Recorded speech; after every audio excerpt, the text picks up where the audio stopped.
Hello everyone and welcome to another episode of Selling Greenville, your favorite real estate podcast here in Greenville, South Carolina. I'm your host as always, Stan McCune. I'm a realtor right here in Greenville, South Carolina. You can find all of my contact information in the show notes if you need to reach out to me for any of your real estate needs whatsoever in Greenville. Even outside of Greenville, I can connect you with realtors outside of Greenville. Just let me know. Just a reminder, please like, rate, review, subscribe. All of those good things to this show. That is the only thing I ask. Those two things. Use me as your realtor. Subscribe to the show. And if you can, like, rate, review, all of those good things to get this show out to as many people as possible. Today we are going to be talking about the Greater Greenville Association of Realtors market stats. And I knew this would happen. I actually called it last show, which was I said that as soon as the episode was over, as soon as I recorded last week's episode, that almost certainly that the market stats would come out right away after I did that. And sure enough, within like 48 hours of me having recorded that, sure enough, the GGAR market stats came out. It is what it is. I don't know why it takes them so long to produce the market stats that they do, but it is what it is. So I'm recording this on January the 19th. These stats just came out a few days ago. We finally have the end of year numbers for what happened in the Greenville market. And so if you're on YouTube, you are going to see these charts that I'm about to share with you. These are basically fresh off the press. Maybe someone else showed them to you because, again, unfortunately, I had already recorded something for this week. I'm not going to record two things, or I'm not going to release two recordings in the same week. But we're just going to start straight up at the top. There's a lot of interesting things in the data for now. We're going to start right at the top with new listings. The new listings data for the month of November, it was up 15.6% year on year, and I believe we discussed this when I discussed this last time, and they've even revised that number. That's a little bit up from what it was when I went over this last month. But that was a very big number. We hadn't had new listings data year on year make that sort of a leap in a very long time. The month of December was also in the positives. We had an 8.7% year on year new listings data. So we had 1,040 new listings. That was up substantially from the 957 that we had in December of 2023. December 2022. And so a nice little 8.7% increase on new listings. Now here's what's happening, okay? Here's what you need to think about when you think about supply side data. Supply side data in real estate tends to be accompanied by demand side data as well. So as we have new listings, oftentimes it's not 1-to-1, but maybe it's, I don't know, 0.8 or 0.9 to 1, that for every new listing is a new buyer as well. So as we're seeing supply going up like this in terms of new listings, that's an indicator that demand is also rising, perhaps not at the same rate as supply, at least not when we're specifically looking at supply side data. But it's safe to say if the supply side data increased by 8.7%, odds are the demand side buyers out there increased by a pretty comparable level. Now, this new listings data is still historically relatively low. I mean, it's not as low, as I already said, as December of 2022 was. But it was lower than every other year until we get to 2019. So still, again, on the supply side of things, inventory extremely low. What about pending sales? This is one of those numbers that's always wrong for the most recent month. So we're going to look at November. November, 1,034 pending sales. This is the count of properties on which offers have been accepted in a given month. What does that mean? That was a 4.8% increase year on year. That makes it one of only 3 months in the year of 2023 that we had a positive pending sales number for the month of November. Now, I suspect that the month of December will also end up being positive when it's all said and done year on year. And by the way, I should, because now we have a full year of data, I should mention the percent change for the year. We're going to talk about this for all of these as well. Sorry, I skipped ahead of myself. For new listings for the year, it was a 1.8% decrease on new listings for each month of 2023. On average, right? So on average, when you average all 12 months together for the year 2023, it was a 1.8% decrease in new listings from 2022. I meant to say that. As far as pending sales data goes, again, we won't really know what the exact 12-month number is until the January statistics come out in February, because the pending sales numbers are frequently inaccurate. But I suspect that the pending sales in December will probably be revised to around 900, which December of 2022 was 817. And so that would be a decent little increase year on year. That would be, potentially like a 5, 6, 7% increase in pending sales. So we'll see where that goes. Still, again, where these pending sales numbers are hitting is still pretty low, relatively speaking. Again, the quadrant where we're at, or the spot on the graph that we're at, it's still low. These numbers are all depressed by these interest rates being where they are. We have stabilization, though, and this is why we're finally starting to see some of these numbers in the positives year over year. Closed sales. This number is usually pretty accurate, and this one's a very interesting one. So closed sales was in the negatives year on year. So we had a negative 1.4% increase, or a 1.4% decrease year on year from December of 22. So it went from 1,228 closed sales in December of 22 to 1,211 closed sales in December of 23. That's pretty close. What has interested me, though, is we had a very rare time where we had closed sales increase month on month. This time of year, very unusual. And if you're looking at the chart, you can see how we have this little V shape happening here at the end of the year. You'll notice that you don't typically see that. Last year, big drop off from November to December. The year before that, big drop off from November to December. Actually, I'm sorry, I'm looking at this wrong. This is the January line, so we've got to see where the January closed sales come out. So actually, I completely misspoke on that. It followed the normal trend. It actually wasn't as big of a jump from November to December as we normally see. I actually came prepared to discuss that, and then I just, my brain went somewhere else. Where I was going to say is that actually the increase from November to December wasn't as much as what we normally see. But what I'm actually interested to see is the early returns for January is that we're having quite a bit of activity in January. And because we had I think our pending sales number for December is going to be revised to a higher number than what we saw in 2022. We actually may see a reversal in the trend where we typically see a big drop off from December to January. I think it's very possible that we end up seeing either a small drop from December to January, or you might actually see January actually be a little bit higher than December. Probably unlikely. It's probably more likely that it's going to be follow the normal seasonal trend.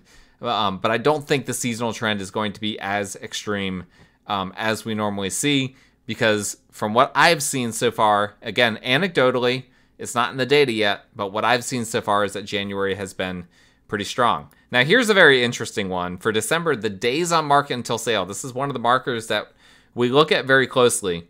And I had discussed about how at the beginning of the first quarter of 2023, days on market until sale went really high up. But that, at least the baseline that we're starting from now is a lot higher than what the baseline was last year. So December of 23, the days on market until sale hit 52. That's the highest number that we've had since April of the past year. We spent almost the entire year in the 40s and 30s. We only had a few months that had days on market in the 50s, and that 52 number was up substantially. That's a 20.9% increase from December of 2022 when it was 43 days.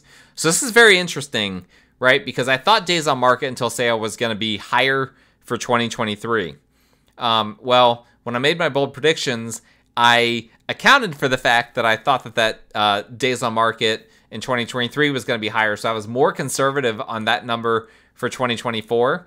But at the moment, we're starting at a much higher level. We're starting the year at a much higher level than what we did last year. And I think that what we're seeing is, as inventory was low, we're seeing a lot of these homes that have been on the market for a very long time start to get sold. So this very old inventory is starting to get absorbed in the market. And as that old inventory gets absorbed, then this days on market number is going to go up. So we may end up seeing this number really go substantially higher. It's already pretty much in line with, historically what you would see. Now for this time of year, for the end of a year, for it to be where it is still a little bit lower than what we would normally have. But if we see days on market start to go up, we could very well see it revert back to what the pre-pandemic norm was. And I'll say this, I was just telling someone this, what the market feels like to me as I'm just out there helping my clients, it feels like 2017, 2018. That's exactly what it feels like to me, where it was seller's market, but it would take a few weeks for something to sell. Even a property that was in really good shape, and buyers backing out regularly. We're seeing a lot of backouts happening right now. So these types of things are happening. Again, it reminds me of 2017. This is the way the market was back then, 2016, 2017, 2018. Seller's market, but just not a very hot seller's market. Buyers being fickle. That's exactly what we're experiencing right now. And that's being reflected in this days on market data, in my opinion. The days on market, by the way, the 12-month average, it was up 70.4% year on year. And that's strictly because in 2022, we just had some of those low months where like June of 22, 18 days on market. July, 19 days on market. Like, for that to be the average for the entire market is insane. That just meant back then that we just had so many homes that were selling, after being on the market for 0 days or just 1 day. And then everything else was being sold within 30 to 40 days, which is still historically very quick. So this is what we're seeing. We saw a big increase for the year, but that really started to taper. And that December print, even though it was a 20.9% increase year on year, that's still the lowest increase year on year that we had the entire year of 2023. And we've now had, let's see here, we got to go way back. 1, 2, 3, 4, 5, 6, 7, 8 straight months of that percent increase being lower. Part of that is that the days on market until sale haven't gone up as exponentially as perhaps they could have been. But then also we're now comparing against months where those days on market were starting to already go up. So we're starting to bridge the gap basically between now and a year ago, because now we're starting to compare data year on year with when the market was still in this higher interest rate environment. So we're going to see some of these numbers start to normalize, and some of these percent increases or decreases start to either go away or not be as dramatic of a difference as they've been. Median sales price. This is obviously something that we've been following very closely. It's kind of the closest approximator that we have to actually being able to determine appreciation.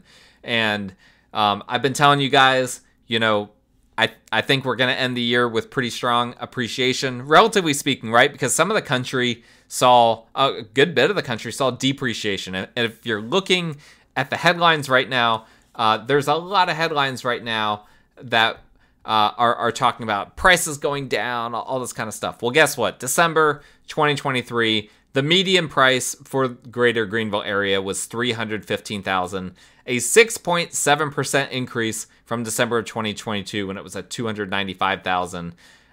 So you can look at this one of two ways. Either we had prices go up by 6.7% for the year of 2023. Or if you want to take the 12-month median, which is another way of doing it, which is basically looking at all 12 months and then essentially aggregating those, then you would have a 2.9% increase for the year. Either way, we saw strong appreciation in the Greenville market. I prefer that 6.7% number because that's more what people are thinking about, right? They're thinking about more, okay, prices in December of last year were $295. They went up $20,000, a 6.7% increase year on year. So here we go. After all of this, after all the drama of 2023 and all the speculation, prices are going to go down, prices are going to go down. Prices did not go down. There was one month where we saw an actual year-on-year decrease in prices, and that was May, and it was a 0.6% decrease. Every other month was in the positive, and out of all of the months, 3 of the most positive months, 3 out of the 4 most positive months were the final 3 months of 2023.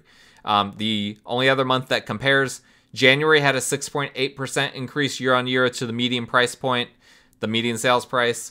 Outside of that, the 3 other strongest months were the final 3 months of the year. October was 7.7%, November 3.1%, December 6.7%.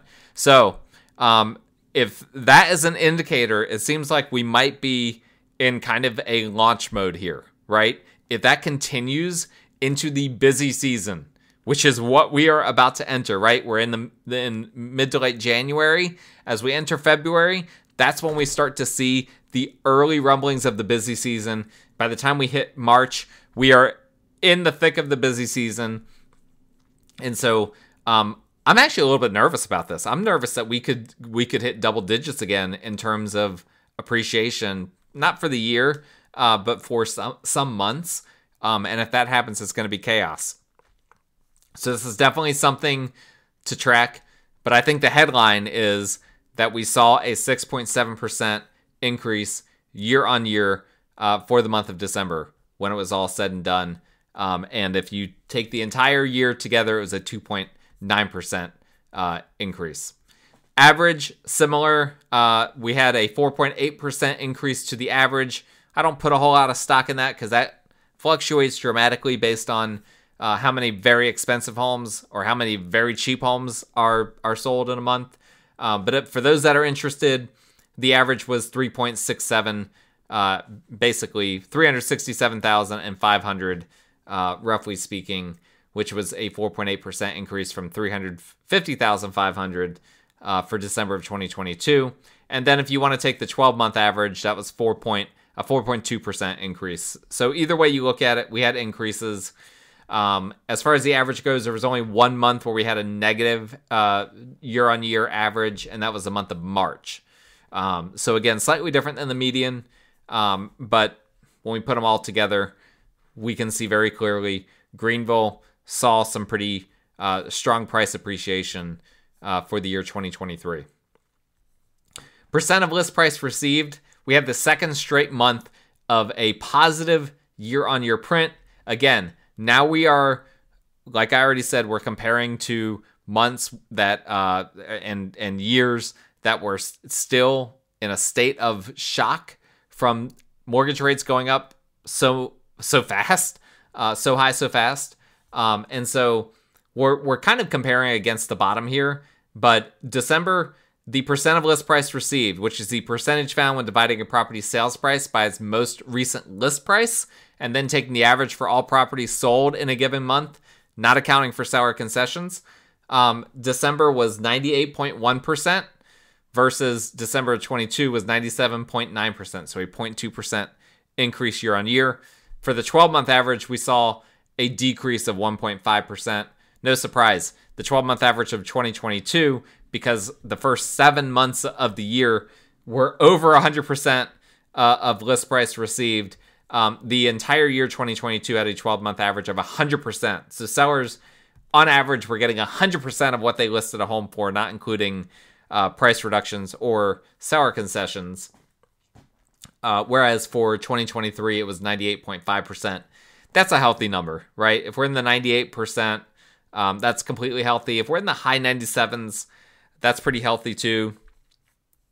Where things start to get a little bit dicey is if we start to go into closer to 96%, right? The last time we were anywhere near 96% was in 2016. And then obviously the slower markets, pre-2016, the market was decently slow. And so really, if you're a seller, you don't want to see this number go below 97%. We've not been below 97% for quite some time. Right now, we're sitting pretty at 98.1%. Housing Affordability Index. This is the number that we want to be at 100 from the standpoint of people being able to afford housing. If it's 100, that means the median household can afford the median home given prevailing interest rates. We trended, we have been trending the past 3 months in a positive direction. So we got to 90 for this number in December. Now, that was not trending in the right direction year on year, but year on year, it's down 5.3% from the 95 that we had in December of 2022. But that's to be expected, right? Because in December 2022, mortgage rates were lower, prices were cheaper. So obviously, housing isn't as affordable as it was then, but it has gotten more affordable the past few months. And that is directly related to mortgage rates getting better. Now, we have seen a little bit of a reversal, at least as of me recording this. Mortgage rates kind of hit a little bit of an artificial bottom, and they've been trending back up into the high sixes on average. Again, different people can qualify for different things. Depends on a lot of factors. But long story short, I do think, unfortunately, that when January rolls around, when those numbers roll around, probably this number is going to go back down below 90 simply by virtue of mortgage rates having ticked up a little bit. Hopefully mortgage rates won't go back into the sevens. That would really put a damper on affordability for a lot of people. I predicted in my bold predictions they wouldn't. I predicted they would stay in the sixes. So I'm also hoping for the sake of my bold predictions that they stay in the sixes, but we'll have to keep track on that. Inventory of homes for sale. This number is always higher than it should be, which quite frankly is a little bit alarming. Okay, so November, if you guys remember November, when the data came out last month, it said we had 4,055 homes for sale at the end of November. They revised that all the way down to 3,706. That was still a 5.2% increase year on year from the 3,500 that we experienced in November of 2022. But what has me concerned is that December 2023 was only at 3,726. Now, it's normal for inventory to take a little bit of a dip towards the end of the year. You can see that as a normal line trend. But for December to only be at 3,726, I think that this is going to end up being revised down to around 3,400. Which is really low. And I'm seeing inventory this month really seems to be coming down as well. Again, we'll have to track what happens when it comes to these to mortgage rates and how mortgage rates going up a little bit impacts some things. But at the moment, inventory still is trending below what we would what we have as the pre-pandemic norms. And I think that this number, will probably end up being closer to about 3,400. So a decent bit below the pre-pandemic norms of, where this time of year we would typically expect to be a little bit closer to 4,000, maybe 3,800, maybe 3,900 homes for sale. But I think we're going to be below 3,500 after this number ends up getting revised. That'll still be a year-on-year increase from the 3,249 that we saw in December of 2022, but not a huge increase. We have not seen the huge inventory increases that some markets have seen. For instance, I saw recently San Francisco is up 50% from their 2019 inventory levels. That is insane. Like, can you imagine if our inventory, rather than being down, roughly 10%, 15% from 2019. Imagine if our inventory was 50% higher than 2019. Like, the market would feel so slow if you're selling a home. It would be so hard to sell a home, and we would see some meaningful price declines at that point. We're not anywhere like that in the Greenville market. So unfortunately, the headlines are dominated by those big cities like San Francisco. Don't listen to those headlines. Listen to this podcast. We've got the Greenville data here. What about month supply of inventory? Well, this is going to be inaccurate, right? Because as we say every month, it's taking two flawed numbers, inventory of homes for sale, which is always wrong with the most recent month, and it divides that by the pending sales from the past 12 months, which is also going to be slightly incorrect on the basis that the most recent pending sale number is not going to be right. That being said, it's this flawed number is saying Greenville's inventory is at 3.0 months. Last month got revised from 3.3. So November of 2023 got revised from 3.3 months of inventory down to 2.9. So it had a 0.4 months shaved off of it. So if that happens again for December, then we actually would be at 2.6 months of inventory, which would be just a tad above what December of 2022 was, which was at 2.5%. So we've been seeing this month supply of inventory has been leveling out year on year as well. We've seen decreases in the percent change every month since April, right? April was 100% increase in month supply. Then May was 77%. June was 33% increase. July 19% increase. August 13%. September 12%. October 11.5%. November 7.4%. And then what I suspect is that December will be even less than that. I think it'll just be just a 0.1 increase, which I don't know what that comes out to as a percent. But definitely, I guess that would be probably around like 3 to 4% increase year on year. So that will be the lowest increase year on year in month supply of inventory that we've seen in a very, very long time. That's the end of all of that. I'm not going to get into all of the housing supply overview that the GGAR provides for us. If you guys are interested in any of that, like if you're wanting to know if if there's a certain class of property like townhomes or condos or luxury housing that's doing better than others, sometimes we talk about that, sometimes we don't. I'm busy. So I don't have time to discuss all of that right now, but I'm happy to talk to any of you guys if you're interested. Let me know. My contact information is in the show notes. And by the way, just a reminder as always, thank you guys for listening, right? I just want to remind you guys, I do appreciate you guys listening, all the people that reach out to me for these shows. I really appreciate it. So make sure you don't miss any future episodes. Like, rate, review, subscribe, send to your friends, tell them that I am a fantastic realtor in Greenville. And I appreciate you guys. We will talk again next time.